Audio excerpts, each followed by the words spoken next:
Muy buenas noches, bienvenidos, bienvenidas, ¿cómo están? Como siempre decimos, muy felices de estar compartiendo este espacio, de volver a encontrarnos acá en nuestra sede virtual de ACOAG en Casa, junto con nuestros amigos y amigas de la comunidad Amijay, que nos acompañan hoy también para compartir este encuentro. Gracias por estar ahí, por acompañarnos, por seguir sumándose a cada una de nuestras propuestas. La idea, como siempre, es que a medida que se va desarrollando el encuentro, ustedes puedan escribirnos preguntas, dudas, comentarios que tengan por el chat de Zoom. Nosotros lo vamos a estar compartiendo junto con Seba Sabó para que lo vaya charlando con Martín, que nos acompaña hoy, Martín Tetaz, que va a presentar su último libro, Nada será igual. Así que, bueno, le doy el pie. Bienvenido, Seba, ¿cómo estás? Y así ya arrancamos con esta interesante charla. Hola Sabri, buenas noches a todos. Gracias por seguir acompañándonos en este ciclo de ACOAG en Casa. Es para nosotros un honor recibir hoy en ACOAG a Martín Tetaz. Martín es economista egresado de la Universidad Nacional de La Plata, está especializado en economía del comportamiento, que es una rama de la disciplina que mezcla los descubrimientos en la psicología cognitiva y la utiliza para estudiar las conductas de los consumidores y de los inversores. Además, es profesor docente de la Universidad Nacional de La Plata, es conferencista y consultor de empresas. Escribió varios libros, entre ellos Lo que el dinero no puede pagar, Psychonomics, Economía para abogados. Además es columnista y divulgador en La Nata Sin Filtro, en Radio Mitre, también en el programa de Luis Majul por La Nación Más. Escribe regularmente para el diario El Día y para el diario Clarín. Y hoy nos acompaña y vamos a charlar de su nuevo libro, Nada será igual. Un tremendo libro, muy interesante, lo estoy leyendo sin parar hace 48 horas, donde nos cuenta la economía que viene. Así que Martín, sin más, te damos la bienvenida, te agradecemos que estés de nuevo en ACOAG y todo tuyo. Bueno, muchas gracias a ACOAG por la invitación. La vez pasada creo que también me dio suerte porque el libro anterior lo presenté acá y le fue muy bien, así que vamos ahora por el segundo round. Además, un aviso, les voy a pasar un aviso parroquial. Conviene comprar los 5 cartones en el bingo de ACOAG porque tienen más chance, porque si ustedes compran por separado, 4 cartones valen 800, pero hay 5 que valen 800 también. Entonces tienen más chance por la misma cantidad de plata. Así que ese era un mensaje importante que no quería dejar de pasar, así que espero que todos compren los 5 cartones. Muy bien. En el año 2013, Agustín Echevarne me invita a una charla, me dice, va a venir José Cordeiro a la Argentina, de la Universidad de la Singularidad, Singularity University. Quiero que lo vengas a escuchar, te va a interesar, te va a parecer interesante. Yo tuve que googlearlo, no tenía la menor idea de lo que era la singularidad, tuve que googlearlo y cuando googleé descubrí que había un punto en el tiempo, en el año aproximadamente se calculaba que iba a ser en el año 2035, en el cual la inteligencia artificial iba a alcanzar a la inteligencia humana. Digamos, en ese momento del tiempo, año más, año menos, los robots, que no son Arturitos como uno se imagina los robots, sino que esencialmente son algoritmos, los algoritmos iban a poder hacer las mismas tareas que hacemos nosotros, de suerte tal de que uno no iba a notar la diferencia, uno podía estar conectado, viendo, interactuando con un algoritmo y no iba a saber si era un algoritmo o una persona, ¿no? Y eso planteaba un montón de desafíos. El primer desafío más importante era que entonces, si podía haber algoritmos que pensaran como nosotros, también podían crear y podían producir y podían generar riqueza. Entonces ya no necesitábamos al trabajo en el centro de la escena. O sea, el primer punto central es que si efectivamente se cumple esta hipótesis de la Universidad de Singularidad y los algoritmos pasan la prueba de Turing, como le dicen en la ciencia, y que quiere decir esencialmente lo que acabo de contarles, entonces lo que va a pasar es que ya no vamos a necesitar al trabajo tal y como lo conocemos, por lo menos ya no va a estar en el centro de la escena de la creación de valor. Y con ello se cae toda la teoría clásica del valor, incluso desde Adam Smith pasando por Ricardo hasta Karl Marx. Digamos, el marxismo completo se cae a pedazos si se puede crear valor sin trabajo. No tiene sentido toda la discusión de plusvalor, de explotación laboral, no tiene ningún sentido si hay posibilidad de crear valor sin trabajo. Entonces, primero hay una gran disrupción en esa idea troncal, que es una de las principales ideas del libro, y que tiene que ver con cómo se puede crear valor.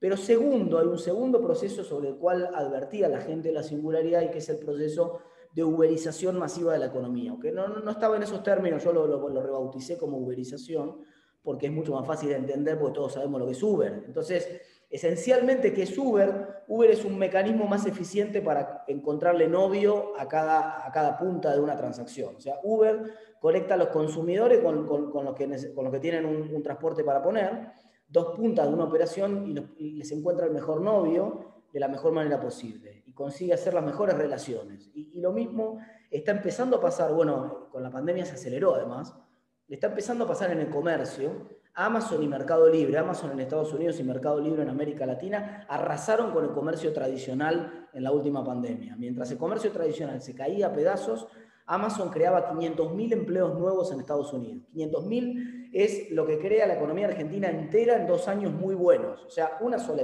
empresa de Estados Unidos creó el doble de todo el empleo que crea Argentina en un año muy bueno. Mercado Libre, que hasta hace pocos años no existía, es hoy una empresa que vale 30 veces más que la segunda empresa del ranking, que es YPF, que tradicionalmente fue la empresa más valiosa de la Argentina. Hoy Mercado Libre vale 30 YPFs, vale más que todas las empresas argentinas sumadas, y creció 85% de su facturación en dólares en el último año. O sea que, ¿y qué son esencialmente Mercado Libre y Amazon? Son los Uber del comercio. Y lo mismo está pasando en cualquier estructura donde ustedes observen que hay intermediarios. Vamos, si ustedes ven que hay muchos intermediarios, ahí en esa actividad va a haber un proceso de uberización. Entonces, sospechosos o candidatos, para decirlo mejor, al proceso de uberización más rápido, las finanzas, por ejemplo.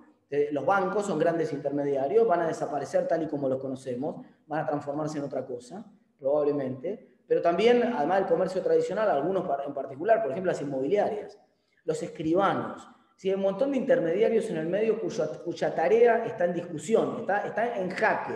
Todavía no me animo a decir mate. Vamos a ver cómo se adaptan a las nuevas condiciones, si tienen la habilidad de cambiar, de potenciarse usando a favor los avances de la tecnología, pero sin dudas, este es el segundo gran eje que va a transformar la economía.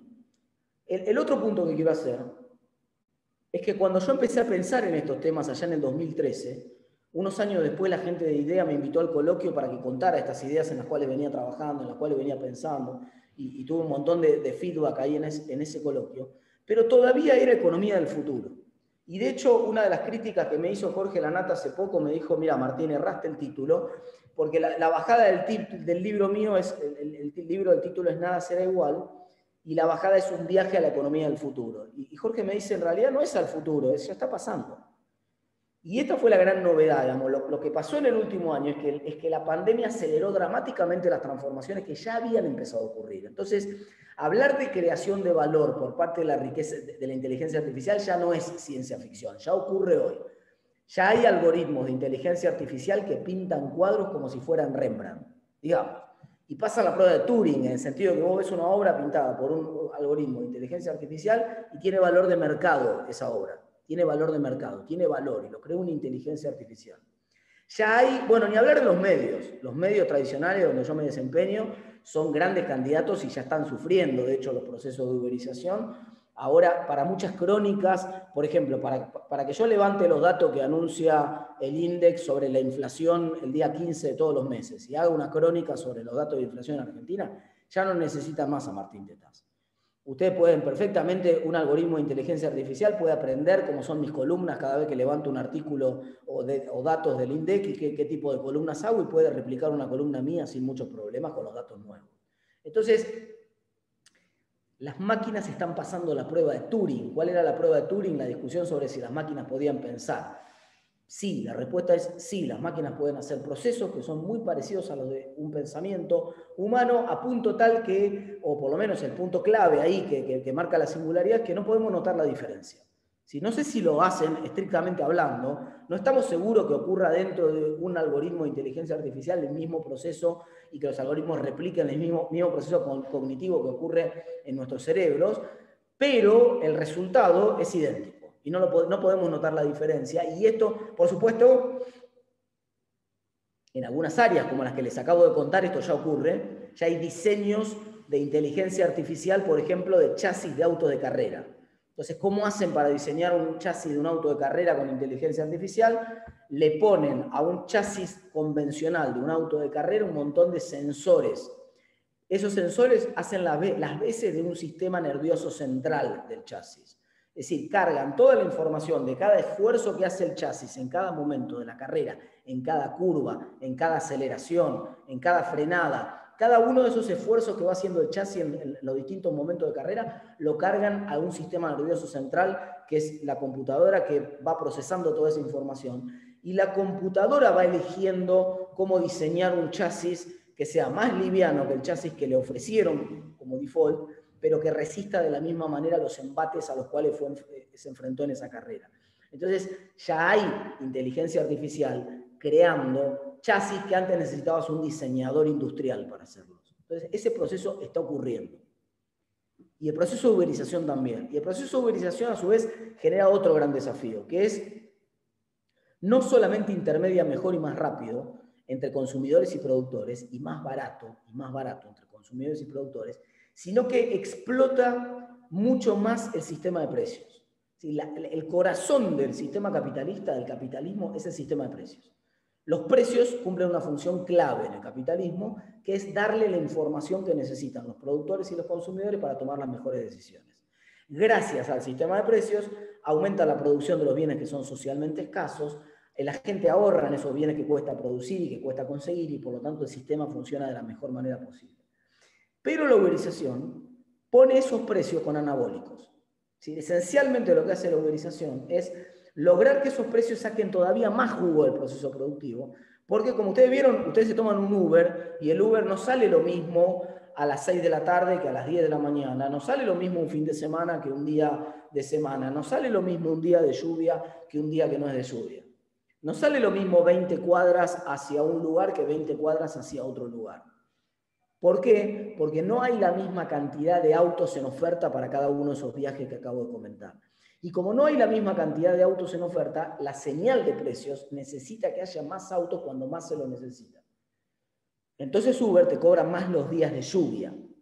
Y esto es muy polémico, porque genera, a muchos nos hace un poco de ruido, porque uno está acostumbrado a los precios como señal de justicia también. Entonces uno dice, pero ¿no es un poco injusto que el sistema se aproveche de mi necesidad? Y que como yo justo lo necesito más el día de lluvia, entonces me cobre un poco más. La respuesta es sí. Pero la respuesta es que gracias a ese aprovechamiento del sistema de tu necesidad, hay más autos disponibles el día de lluvia que los que habría si ese sistema de precios no funcionara bien.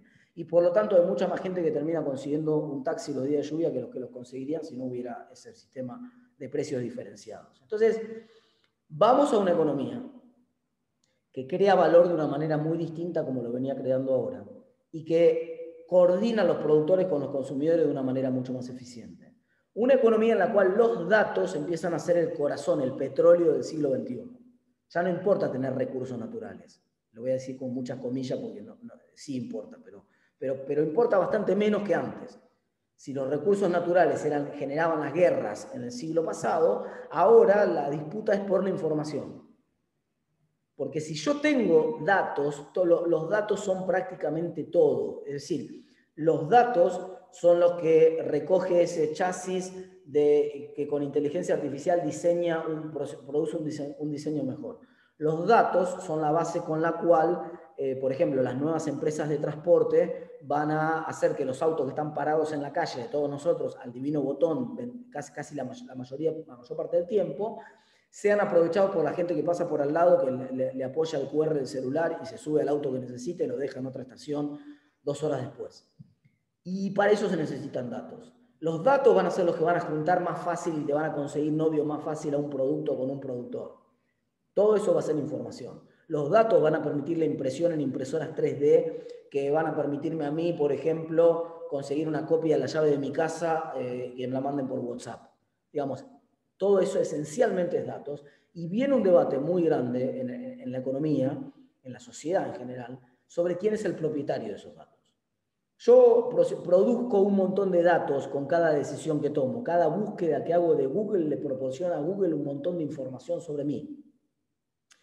Por supuesto, Google no la tiene identificada esa información con Martín Tetaz, es el que hace esta búsqueda. A mí me tiene identificado con un IP, con el IP mío. El IP de esta casa busca, qué sé yo, estrategias de póker en Internet, y después busca artículos de economía, y después sabe todas mis preferencias. Conoce mis preferencias sexuales Google antes de que yo decida salir del closet, conoce todo, conoce mis búsquedas, no las que yo le digo a la gente o las que cuento por la radio, las cosas, conoce mis búsquedas en pantuflas. O sea, Google está dentro de mi living cuando yo estoy haciendo las búsquedas en pantuflas y sabe cuáles cosas me preocupan. Entonces yo ahora puedo anticipar cuándo va a pegar la vuelta la segunda ola de COVID antes de que los epidemiólogos del gobierno se enteren. ¿Y cómo lo puedo hacer? Simplemente mirando en Google Trends qué pasa con las búsquedas de síntomas COVID.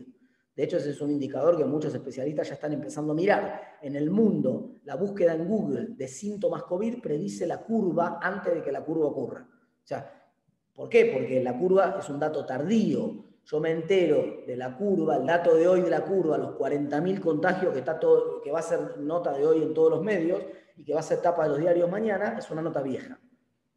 El contagio que se registra hoy es un tipo que se testeó hace 3 días y se contagió hace 6. Entonces ya es tarde, digamos.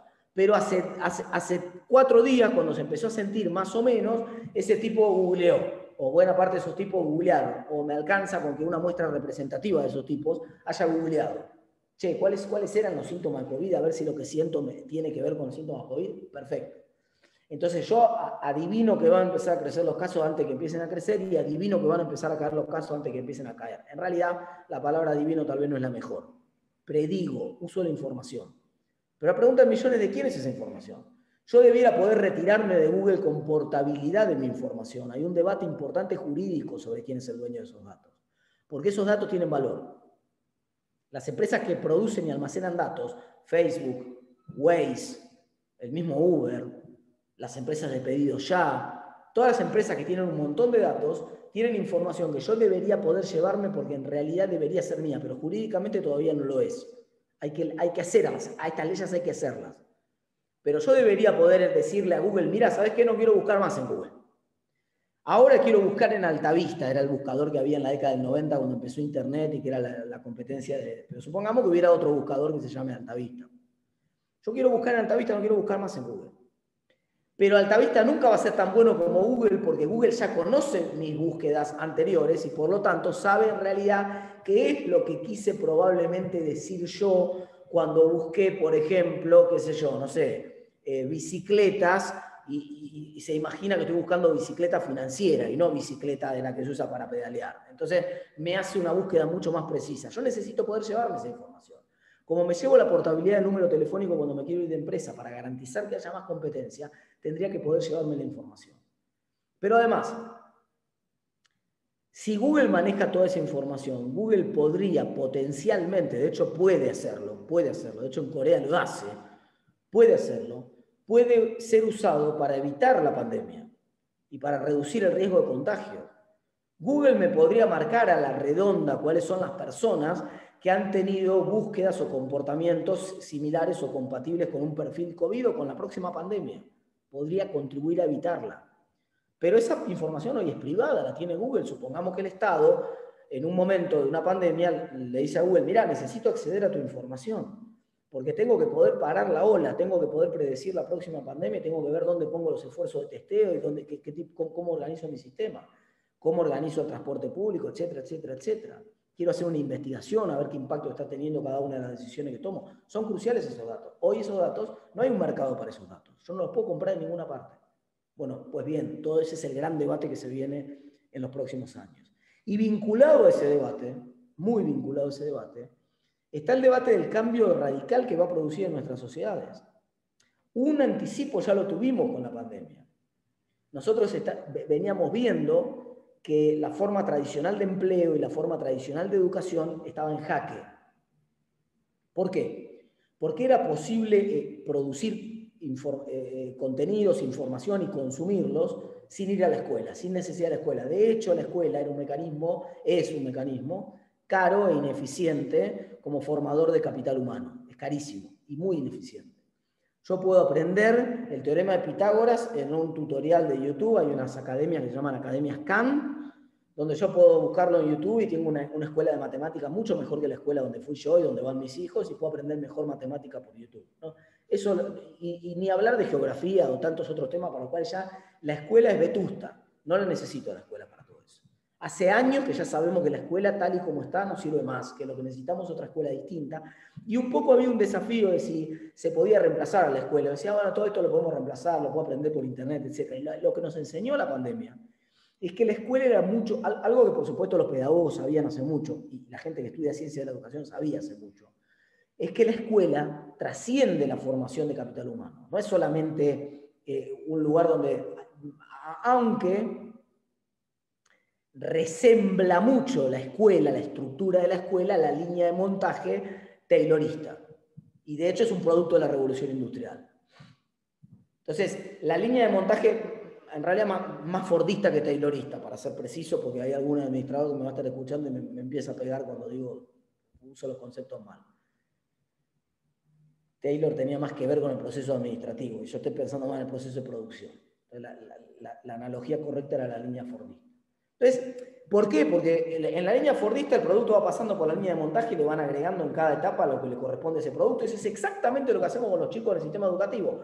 Todos tienen que pasar al mismo momento de su vida por primer grado, y en primer grado le vamos a incorporar la capacidad lectora, le vamos a incorporar el manejo de operaciones básicas, va a pasar a segundo grado, entonces va a aprender mejor a conjugar los verbos y le vamos a enseñar operaciones de multiplicar y dividir, y va a pasar a tercer grado y le vamos a agregar. Es una línea de montaje.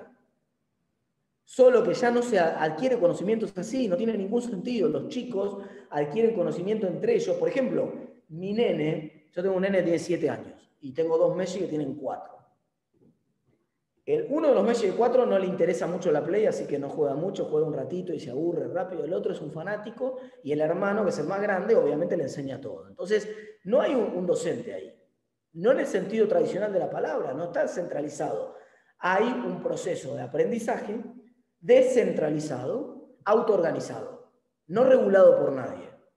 Entre los chicos se van ordenando, y la cantidad de habilidades que tiene mi nene de 4 años para manejar hoy un juego que se llama Fortnite, que seguramente muchos de ustedes lo conocen o lo vieron con sus chicos o con sus nietos, o un juego que se llama, otro juego que se llama Minecraft, que es espectacular, porque abren una paleta de instrumentos que parecen una ferretería, tienen 200.000 productos y los empiezan a decir, no, este necesito el mármol este porque con este otro, y con esta piedra, que esto, el diamante azul porque el diamante rojo produce el fuego, qué sé yo, y vos lo mirás y lo hacen todo en 3 segundos, y construyen.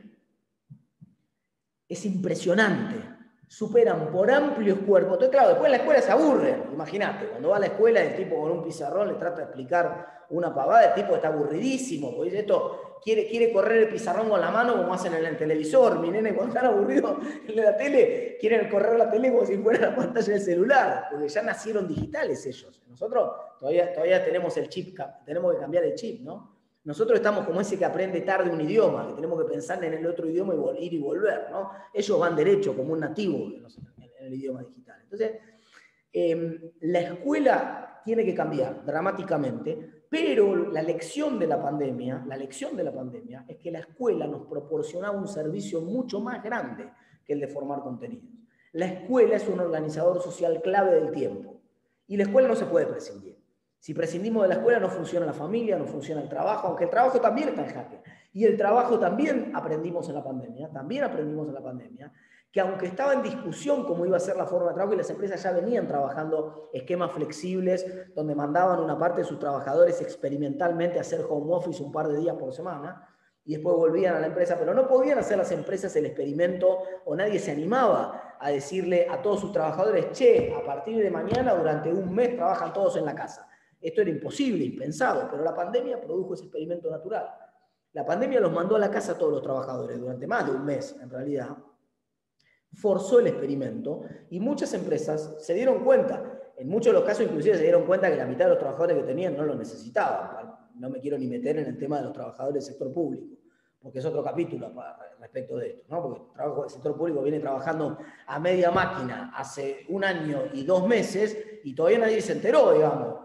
Es igual de ineficiente que antes, no se nota. Entonces, podría prescindir uno de la mitad de la gente y no cambiaría nada. Entonces, pero lo que aprendimos es que el trabajo también era un organizador social, porque ahora que sí se puede volver a la oficina, resulta que, y que uno podría decir, bueno, no, pero quiero quedarme en mi casa, resulta que mucha gente de las que está haciendo home office extraña ir a la oficina, y quiere ir a la oficina. Entonces te dicen, no, está bien, yo quería hacer home office, pero los 5 días por semana en el home office mejor no. Mejor voy a hacer 2 o 3 días por semana en mi casa y me voy a guardar 2 días de la semana que voy a ir a la oficina para hacer. Pero tiene que cambiar la arquitectura de la oficina, por ejemplo.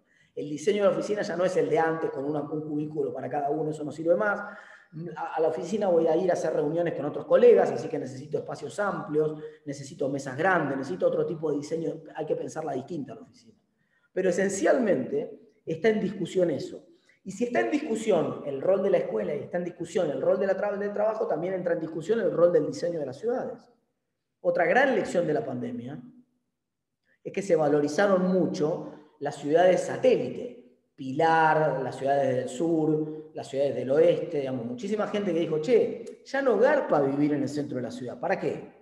Si yo ya no... Entonces, anda a comprar ahora un terreno o alquilar una casa en Pilar o en Tigre o en cualquier lugar del Gran Buenos Aires. Te mata.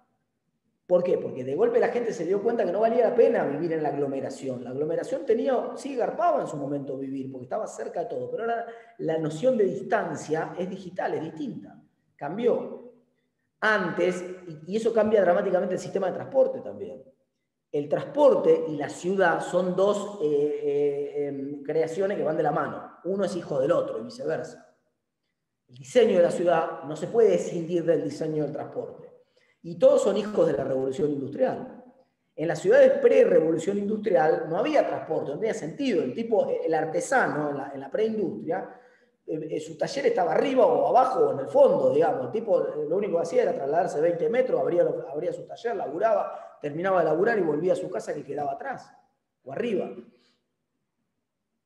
La revolución industrial generó la concentración de la producción en un centro de producción distinto del centro de consumo y generó la dinámica de las ciudades y por lo tanto hizo necesario el transporte tal y como lo conocemos, pero si entra en discusión la centralidad del empleo y entra en discusión la centralidad de la escuela como institución y empezamos a transformarla, bueno, entonces también vamos a transformar sin querer o queriéndolo las ciudades y también el transporte. Hay que empezar a pensar todo esto de nuevo. Último punto que quiero hacer. Además, se pone en discusión, con todo esto que les estoy contando, el rol del Estado. El Estado, tal y como lo conocemos, también está en jaque. Para empezar, lo estamos viendo, no es el futuro, no estoy haciendo un pronóstico del futuro, estoy describiendo lo que ya está ocurriendo. Janet Yellen, que es la ministra de Economía de Estados Unidos, la secretaria del Tesoro, acaba de proponerle al G20, muchacho, le acaba de decir, pongamos un mínimo del impuesto a las sociedades, acaba de proponer un impuesto global, una coordinación global del sistema tributario. ¿Por qué propuso una coordinación global del sistema tributario? Porque para los países es cada vez más difícil cobrar impuestos. Porque como el valor ya no se genera con trabajo, no se genera localizadamente, entonces el valor puede estar generado en un servidor que está en las Islas Vírgenes, qué sé yo, en cualquier lado. Y es muy difícil para los estados entonces cobrarles impuestos porque los tipos se relocalizan en otro lado. Entonces el fenómeno del boom de Irlanda, que yo lo cuento en el libro, es un boom espectacular, porque Irlanda centralmente era una economía con indicadores sociales más parecidos a los de Argentina que a los de Europa hace 30 años atrás. Y lo que hicieron fue bajar dramáticamente la alícuota del impuesto a las ganancias y atraer a todas las empresas que operan en Europa desde Irlanda ahora. Entonces, todas las empresas nuevas que les estoy contando, Facebook, Google, Microsoft, todas tienen la sede en Irlanda. Y desde ahí producen los productos que venden después en el resto de Europa. Claro, pagando mucho menos impuestos. Pero esta competencia obviamente termina comiéndose la base imponible. Es imposible que todo sea esa competencia tributaria termina matando a los propios estados, si no hay un supraestado. Además, ¿cómo regular? ¿Cómo hacen los estados para regular el comercio internacional? ¿Cómo hacen los estados para regular el uso de la información si ahora ni siquiera tienen gobierno de esas empresas? Yo puedo poner una regulación sobre lo que se puede o no se puede decir en un periódico que opera en Argentina. Lo puedo hacer. Hay una ley de medios en Argentina. Ridícula, no importa, por otro capítulo, pero está, hay una ley de medios. que regula un montón de cosas de los medios. Pero sería ridículo que yo quiera regularle a Google lo que puede decir. Sí, por supuesto, yo puedo banear a Google. China, hay un Google en China y otro no entra a Google China como entra en el resto del mundo. Lo puedo banear. Pero yo no puedo regular y decirle a Google lo que tiene que hacer o lo que no tiene que hacer en China, digamos, al menos además que tenga el poder de China. En Argentina ciertamente no lo puede hacer. Entonces, empieza a haber un debate. ¿Va a haber reguladores globales? Porque en realidad ya los hay, solo que no son los estados. Vamos, el regulador global del nuevo comercio es Amazon. El regulador global de las nuevas relaciones de búsquedas y de contenidos es Google. Google pone la regla de lo que vos encontrás cuando buscas. Google pone la regla de cómo se ubica la publicidad en un determinado lugar. Google regula todo eso. Google te dice lo que podés decir o lo que no podés decir. Google te banea, o Facebook pone la regla de lo que vos podés publicar o no, a punto tal que acaban de banear a un expresidente en Estados Unidos mientras era presidente. Todavía era presidente cuando le bajaron la cuenta a Donald Trump. O sea, la empresa está por arriba del Estado. En Estados Unidos, no imagínense en Argentina. Hay reguladores globales, solo que ya no son más los estados. Está en discusión el poder del Estado. Está en discusión el poder del Estado para cobrar impuestos. Probablemente eso refuerce el rol de los estados locales. Esto es interesante, porque los estados todavía la gente tiene que vivir en alguna parte y esa localización de la gente en algún lugar le da la chance a los estados de cobrar impuestos sobre la tierra en el lugar en el que esas personas viven, y ese es el rol de los estados locales. Entonces, los estados locales tal vez se fortalezcan, y los estados supranacionales, o los que tengan capacidad de regular supranacionalmente, como la Unión Europea, tal vez también se fortalezcan, pero los estados-nación desaparecen o tienden a debilitarse mucho. La noción del estado-nación se debilita mucho. Ni hablar de la moneda, la soberanía monetaria, que era la definición del Estado. O sea, el Estado, antes el Estado tenía que acuñar moneda y ser soberano, porque si no podía cobrar impuestos y emitir moneda, no era Estado. No hay Estado posible si vos no tenés moneda y no tenés impuestos. Bueno, resulta que está en discusión si pueden o no cobrar impuestos, y ahora las criptomonedas, justamente me preguntaba recién más temprano, Víctor, si iba o no iba a hablar de las criptomonedas. ¿Cómo no voy a hablar de las criptomonedas? Si las criptomonedas están poniendo en jaque el poder soberano de los estados de emitir monedas. Están disputándole monedas creadas de manera privada, descentralizadamente, el monopolio de la moneda a los bancos centrales del mundo, a los principales bancos centrales del mundo. Si el dólar se cayó 10% en el último año con la política monetaria de Estados Unidos, vale 10% menos de lo que valía hace un año, y del otro lado del mostrador el Bitcoin vale 6 veces más. Entonces, evidentemente, ahora no estamos seguros que sea el Bitcoin la criptomoneda del futuro, no estamos seguros siquiera si las criptomonedas le van a ganar la batalla de las monedas a los estados-nación, no estamos seguros. Pero lo que sí estamos viendo es que algo que había escrito Hayek hace 50 años, en los 60 en realidad, 60 años hace, había escrito un trabajo muy importante que llamó La desnacionalización del dinero, que proponía que iba a haber una competencia de monedas privadas. Y Hayek lo planteó como claro, el contexto era de alta inflación en Estados Unidos, poca credibilidad del dólar, y Hayek pensaba una idea que la tiró medio como esas ideas que uno tira más para discutir en la academia, Hayek ya había tenido el premio Nobel de Economía, más para discutir en la academia que seriamente. Pero realmente está ocurriendo. Está habiendo competencia de monedas. Y yo no sé si es probablemente el Bitcoin haya llegado demasiado temprano, probablemente el Bitcoin pague todos los derechos de piso y sea el chivo expiatorio de los bancos centrales y sufra los embates de los chinos como los acaba de sufrir de los indios después del toque a Estados Unidos, etcétera, etcétera. Pero atrás del Bitcoin, del paraguas del Bitcoin, del caballo de Troya del Bitcoin, adentro vienen miles de criptomonedas, de un ecosistema digital que se llama DeFi, por finanzas descentralizadas, y que está transformando la forma en que se crea valor en el sistema financiero. Se va a llevar, ese DeFi, ese ecosistema digital, se va a llevar puestos a los bancos tradicionales tal y como los conocemos, y al sistema financiero tradicional, porque ya lo está haciendo, solo que van escondidos, todo el mundo mira el Bitcoin y nadie ve lo que está pasando en la red de Ethereum por debajo. Y nadie ve los programas alternativos que están corriendo en paralelo al Ethereum y que están construyendo valor, como por ejemplo esquemas de contratos inteligentes como Cardano y otras monedas que están corriendo en paralelo. Están apareciendo procesos de verificación de identidad, de verificación de contratos. Hay una firma que se llama Signature. Signature es un escribano digital. Ya no necesito el Estado ni siquiera para que me certifique el registro de propiedad de algo. Ahora lo puedo hacer más eficientemente y más inviolablemente, de manera más segura, con un contrato inteligente apoyado en blockchain, con un contrato estructurado de esa manera. Entonces, estamos arriba, viviendo en este momento, un proceso de transformación económica tan espectacular que ni siquiera nos damos cuenta de muchas cosas. Nos está pasando por arriba, pero está ocurriendo ya. Lo que yo cuento en el libro es a dónde vamos, pero no tanto a dónde vamos, sino cosas que ya están pasando ahora, que simplemente se aceleraron mucho con la pandemia y se van a acelerar, van a continuar volando en los próximos años, llevándonos a un mundo que va a ser incluso también mucho más desafiante desde el punto de vista social, porque va a ser un mundo con grandes oportunidades de multiplicar por 5 o por 6 la creación de riqueza y por lo tanto de generar un nivel de vida promedio muy superior al que tenemos ahora. Piensen que el capitalismo en los últimos 80 años sacó al 80% de la gente de la línea de la pobreza. Hace 100 años atrás, 85% de la población mundial estaba bajo la línea de la indigencia.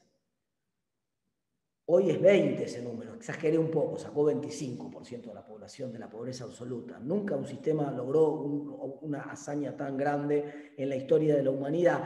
Y eso que vimos que ocurrió en los últimos 80 o 100 años, va a volver a ocurrir, pero en los próximos 15 o 20. Porque ahora sí aprendimos el concepto de exponencialidad. Hace un tiempo iba a ser más difícil explicar esto, pero ahora todos entendimos lo que quiere decir que un proceso sea exponencial. Quiere decir que para cuando te diste cuenta demasiado tarde para atajarlo, que tenés que tomar las medidas antes si querés anticiparte a un proceso de naturaleza exponencial. Y eso es lo que está ocurriendo con la creación de valor. Se está multiplicando de manera exponencial. Tenemos 46 millones de millonarios en el mundo hoy. Vamos a un mundo de 100 millones de millonarios en los próximos 20 años. Tenemos 3.200 millones de billonarios en el mundo, perdón, 3.200 billonarios en el mundo. Y vamos a un mundo de probablemente 30.000 billonarios en los próximos 20 años. Número más, número menos. Eso va a producir un debate fenomenal sobre la distribución del ingreso, porque va a ser un mundo mucho más abundante, pero tremendamente desigual. Para cerrar, si la economía nuestra era un camino de tierra, donde sí había diferencias, por supuesto que había algunos que iban a caballo y otros que iban en una camioneta más rápido, pero las diferencias no eran tan grandes. Porque incluso el que tenía una Ferrari en el camino de tierra, más de 80, no podía ir porque se hacía torta. Pero ahora vamos a un camino de una autopista de 8 carriles, donde si tu máquina y las leyes te lo permiten, vos vas a poder ir a 500. Pero al mismo tiempo va a haber gente, como pasa hoy en la Panamericana, si te vas al norte vas a ver que la Panamericana está hermosa con 6 carriles y hay un montón de gente que va yendo por el carril rápido, pero todavía hay lugar para el que va 80 por el carril lento, con una catramina de la década del 80 que no pasa la BTV. Está el tipo, y va por el carril lento, y eso va a seguir existiendo. Vamos a una economía que va a ser como una cebolla con muchas capas, con una parte de la sociedad viviendo en una economía tradicional como la que conocemos nosotros sin enterarse de nada, de ninguno de los cambios que había, y otras capas de la cebolla con distinto nivel de combinación y complementariedad entre la inteligencia artificial y las capacidades humanas para producir y multiplicar su riqueza por muchas veces y tener ingresos mucho más altos. Y hay que ver, y eso es parte del libro, no lo voy a spoilear, y es el debate del libro, un capítulo entero del libro, hay que ver cómo van a ser los estados y si la política tiene la habilidad de administrar esa tensión que va a haber entre los distintos grupos sociales cuando empieza a aparecer un nivel de desigualdad tan brutal como el que se viene. Y ese es un debate también a futuro. Acá paro, chicos. Sebastián, Sabri, abrimos si les parece alguna pregunta. Como les conté, me tengo que retirar a las 21 corriendo por el canal, así que nos quedan unos minutos para hacer algunas preguntas. Dale, Martín, muchísimas gracias. La verdad que nos dejaste a muchos de nosotros en silencio y pensando, ¿no? Porque vos planteabas que este mundo que cambia, y a dónde ves, y una de las preguntas incluso a los participantes es: soy contador, ¿vos crees que la inteligencia artificial se lleva puesta mi actividad? ¿O cómo los profesionales, los abogados, los escribanos, los contadores van a reposicionarse en este mundo de la inteligencia artificial? Voy a un capítulo, voy a un punto y con eso vengo. Hay un capítulo de New Amsterdam, la serie esta que ocurre en un hospital público en Nueva York, que ahora está medio de moda en Netflix. hay un capítulo donde hay un doctor que es una eminencia, que es el que diagnostica todo porque tiene más experiencia y sabe todo. Entonces se llama el doctor Kapoor, es un indio que estudió en Estados Unidos y es un crack el tipo, el número 1 del hospital.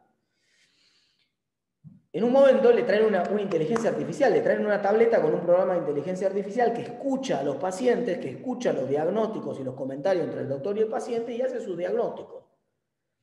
Y al principio hay una tensión fuertísima, porque los médicos no quieren las tabletas. Los médicos dicen, no, escuchame, esto lo hago yo, me va a quitar mi laburo. Inclusive hay cierta, sobre todo de expertos como este doctor Kapoor, cierta displicencia hacia la inteligencia artificial, pensando cómo una tablet va a diagnosticar mejor que yo. Y en un momento el tipo se sorprende porque ve que la tablet efectivamente diagnostica muy bien y con mucha precisión. Y de hecho, en un momento, acá hay un paciente, un cuadro demasiado complicado, y se dan cuenta que el problema es realmente dramático porque la tablet no encuentra el diagnóstico. Y los tipos dicen, puta, debe ser grave esto porque la tablet ya ni siquiera encuentra la inteligencia artificial, se anima a decirme nada.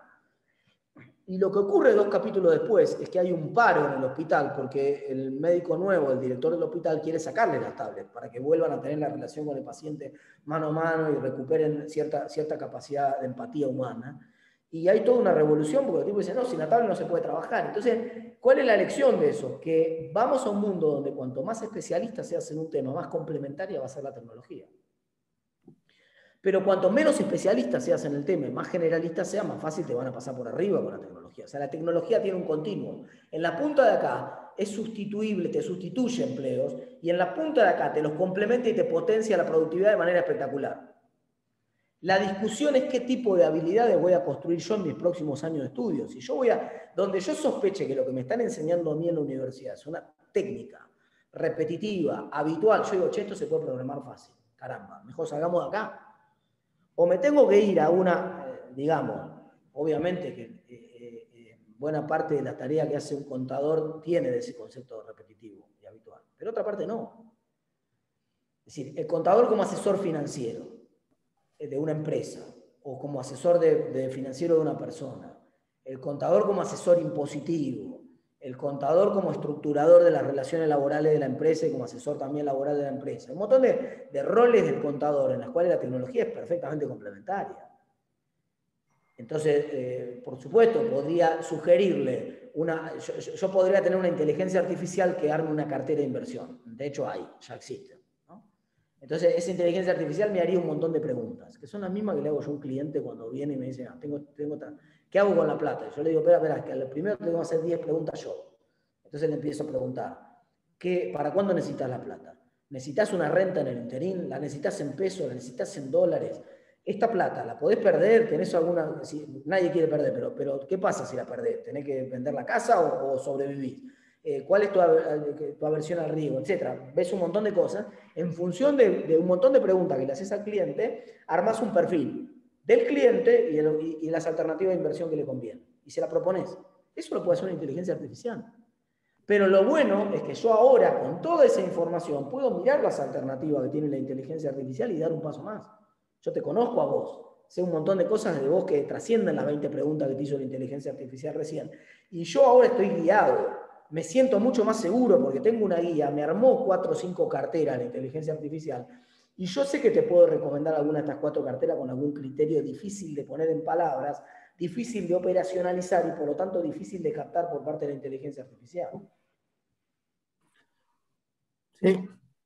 Y en este contexto que vos describís, ¿podríamos hablar del fin de los estados nacionales y que la sociedad se empiece a organizar en otras estructuras supranacionales? O hoy sería más importante ser ciudadano de Google que ser argentino o uruguayo. Bueno, ya hay estado, el caso de Estonia, que es un pequeño estado europeo, es un ejemplo. Estonia ya está ofreciendo ciudadanía digital y otras alternativas por el estilo. Y claramente, por todo lo que conté antes, si hay un nivel vulnerable es el del Estado-Nación. El Estado-Nación está en debate. De hecho, cuando en algún programa me preguntaban hace poco, che, pero todo esto que vos estás contando suena para Estados Unidos, pero no para Argentina. Y yo decía, bueno, ojo que muchas de las cosas que les estoy contando ya están pasando en Argentina. Mercado Libre está en Argentina, no está en Japón, digamos. Y eso lo que nos enseña es que la transformación, más que en diferenciar entre países, diferencia entre sectores. Y entonces hay algunos sectores de economía más tradicional que resisten y algunos sectores que están más sujetos al cambio y que por lo tanto se los lleva puesto en la revolución, independientemente del país en el que estén. Entonces, otra vez queda más difuso la noción de nación, de Estado-nación. No estoy seguro que el determinante clave, que sí lo fue en el siglo pasado, en este siglo, sea el Estado-nación. Más bien tiendo a pensar que cada vez menos, ¿no? Inclusive hay todo un debate con el cual cierro el libro. Sé que probablemente a ustedes les hubiera interesado y sé que les interesa probablemente a Harari en todo ese debate, porque Harari plantea buena parte del rol que nos caracteriza como humanos, digamos, y él dice la capacidad de coordinar planes individuales de manera grupal, construyendo mitos, por ejemplo, historias o la propia religión. El poder que tiene la construcción simbólica de una religión, digamos, en términos de comportamiento social. Es espectacular. Eso también está en debate, en discusión. Por eso el libro de Harari, el nuevo libro de Harari, se llama Homo Deus. Nuevo ya no es tan nuevo, tiene un par de años ya, ¿no? Pero Homo Deus, porque un poco el debate es, guarda que la religión tal y como la conocemos también está en discusión. La religión es la de los datos, en el sentido amplio de la palabra religión, en el mundo que viene. Bien, y en este contexto, y en este mundo que describís, ¿a dónde ves a la Argentina? ¿Qué oportunidades ves para los argentinos? Mira, lo veo muy bien a la Argentina por múltiples razones, muchas oportunidades. Hay muchos negocios que todavía requieren, por ejemplo, cuando yo empecé a investigar estos temas, una de las historias que nos contó José Cordeiro era que ya había gente fabricando hamburguesas artificiales. ¿Y cómo las hacían? Con células madre. O sea, yo con una célula madre de una vaca te producía una hamburguesa. Solo que en ese entonces, cuando fui a la conferencia de Cordeiro en el año 2013, la primera hamburguesa esa había costado $250.000. Ahora cuesta 80. Y ahora ya hay laboratorios en el mundo produciendo también langostinos artificiales, produciendo todo tipo de alimentos artificialmente. Es cuestión de tiempo hasta que sea más barato conseguir hamburguesas en el supermercado criadas a partir de células madre. Carne, de verdad, no es que civil carne y un sintético elaborado con gusto a carne. No, son hamburguesas de carne, solo que no hay vaca. Carne sin vaca. Esto ya existe y uno podría pensar, bueno, entonces chao, estamos en el horno porque entonces los alimentos tradicionales que vende Argentina al mundo desaparecen del mapa. No, al contrario. Por eso digo que hay lugar para todos los carriles. Hay gente que aún teniendo un auto que puede ir a 200, no quiere ir a 200. Cuando vos vas por la ruta 2 a Mar del Plata, a veces ves un BM que decís, con esta nave el tipo, ¿por qué va por el carril lento? Porque se le canta. Porque no le gusta manejar a 200. Al tipo le gusta manejar a 110, 120 tranquilo. Y va descansando. Entonces vamos a tener un montón de gente que va a querer consumir igual, va a decir, no, y es más, capaz que hasta resalta el valor, estando la posibilidad industrializada de comer hamburguesas sintéticas, yo quiero comer un bife original, genuino, de vaca, y entonces eso tiene otro valor en el mercado que revaloriza dónde estamos parados nosotros. El turismo, sin ir más lejos. El turismo es otra gran oportunidad. Digamos, sí, yo voy a poder hacer turismo virtual y realidad virtual y todas estas cosas. Las cataratas del Iguazú están en Argentina, el Calafate, el glaciar Perito Moreno están en Argentina. No les digo la costa porque no sirve para nada, se las regalo. Pero Argentina tiene como 40 parques nacionales, ¿no? Vender experiencias y no vender objetos. Vender experiencias, eso totalmente, esas son oportunidades. Y al mismo tiempo hay una gran oportunidad, que es que Argentina tiene muchísimas universidades. Y a pesar del deterioro que nosotros vemos hacia adentro y somos críticos y todo el día estamos diciendo el desastre de la educación argentina y todos los problemas, Argentina tiene un montón de materia crítica, de masa crítica desde el punto de vista intelectual en todas sus universidades que tiene capacidad de liderar este avance tecnológico. No por nada, buena parte de los unicornios nacieron en Argentina, de América Latina. Globant es argentino. Además del Mercado Libre, digamos, por mencionar otro ejemplo. Entonces, hay lugar para creación masiva de riqueza. Y final, cierro con esto. Algunos, sacando la foto de equilibrio parcial, dicen, bueno, pero eso no es un mundo que me estás contando para 45 millones de personas. Ese es un mundo para 10, en todo caso. Y hay 30 que quedan afuera. Yo les digo dos cosas. Primero, En el mundo actual, guarda, porque ya hay 20 que quedan afuera. O sea que no discutamos como si ahora estuviéramos en un mundo inclusivo y el mundo que viene es un mundo que no es inclusivo. El mundo actual no es inclusivo. Pero vamos a un mundo que lo que demostraron todos los pronósticos de las revoluciones industriales anteriores, fracasaron todos los que decían que se terminaba el trabajo y que, a pesar de que ahora puede haber creación de valor sin necesidad de trabajo, como acabo de contarles, igual eso no se lleva puesto a todo el trabajo, porque como dijimos recién, hay complementariedades. Entonces, y eso va a crear un montón de demanda de bienes que todavía ni siquiera nos imaginamos y que no existen. Keynes en 1930, en una conferencia muy famosa, hizo un pronóstico. Keynes dijo, para el 2030, dentro de 100 años, dijo, ya falta poco, faltan 10 años, la gente va a trabajar solamente 3 horas por día y van a tener todos, trabajando esas 3 horas por día, el mismo nivel de vida que tiene un inglés de clase media hoy que labura 12 horas por día. Y la verdad que Keynes acertó en la potencialidad. Digamos, esto es cierto que el ingreso per cápita se multiplicó por 7 en el mundo desarrollado, y es cierto que hoy se puede vivir el mismo nivel de vida de un inglés de clase media en 1930 trabajando 2 o 3 horas por día. Esto es verdad. De hecho, todos nosotros vivimos mucho mejor que cualquier inglés de clase alta de hace 80 años atrás. Ahora, en lo que erró Keynes es que la gente no prefiere trabajar 3 horas y tener el mismo nivel de vida que tenían hace 80 años. La gente siempre quiere más. Nosotros somos animales insaciables. Nosotros somos humanos. El humano quiere más siempre. El humano no es asceta. Tiene que hacer un esfuerzo para ser asceta. El humano naturalmente quiere más. Y como quiere más, aunque potencialmente vamos a poder producir bienes 7 veces más de lo que producimos ahora, va a haber más demanda de un montón de bienes que hoy no. Por ejemplo, de servicios personales, que van a ser difíciles de reemplazar con la tecnología y para las cuales va a haber un montón de mano de obra disponible y que puede demandar un montón de mano de obra hoy.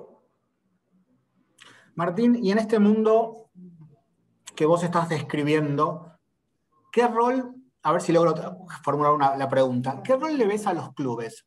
ACOAG, el distrito ACOAG, en Tigre, con todo lo que tiene para ofrecer, ¿qué tiene para ofrecerle a este mundo que viene? Un montón. Primero porque crean un valor que es difícil de reemplazar con una inteligencia artificial. Hay un montón de cosas que pasan adentro de un club que no se pueden reemplazar con una inteligencia artificial. Crean experiencias, lo decías vos más temprano, crean lazos solidarios, crean relaciones, crean lo que se llama capital social en el sentido de Bourdieu. Entonces, ese capital social que crean, además de ser en algunos de los casos un bien de consumo, porque yo puedo exprimirle satisfacciones a ese conjunto de relaciones, también es un bien de capital. Porque es mucho más fácil en un espacio como el de Club ACOAG conseguir socios para realizar una actividad o amigos para llevar adelante una iniciativa de la organización civil, que por ahí es sin fines de lucro inclusive. Digamos, es decir, el capital social que están construyendo es espectacular y es difícil pensar que, aunque ahora compiten con formas alternativas de capital social, puede haber clubes digitales, inclusive que ofrezcan un montón de cosas que ustedes ni siquiera podrían hacer, o ustedes podrían convertirse en un club digital. Digamos, podrían tener una red social de ustedes, desarrollar una red social que tenga alguna particularidad que sea, por ejemplo, ahora hay un montón de investigaciones en un área de la inteligencia artificial que se llama Affective Computing, que tiene que ver con dotar a las redes neuronales de capacidades afectivas, que hoy es lo que le falta, ¿no? Capaz que ustedes son los pioneros en aplicar ese tipo de tecnologías a redes sociales que vinculan a los socios, a las personas como ustedes, y que además de compartir un espacio físico, comparten un montón de relaciones permanentemente y tienen algún tipo de red social que los vincula. Podría ser. Ya existe el Tinder de la comunidad, no sé, debe existir, me imagino, ¿no? No lo sé, pero... Sí, sí, existe y también tenemos nuestro propio academia y equipo de eSports también, así que estamos alineados, estamos construyendo futuro desde ACOAG también. Martín, habíamos prometido que a las 9 te dejábamos ir al canal.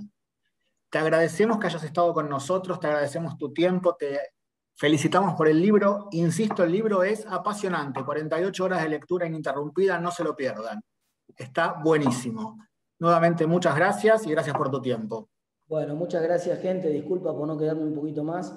Nos vemos en la próxima y muchas gracias por la invitación.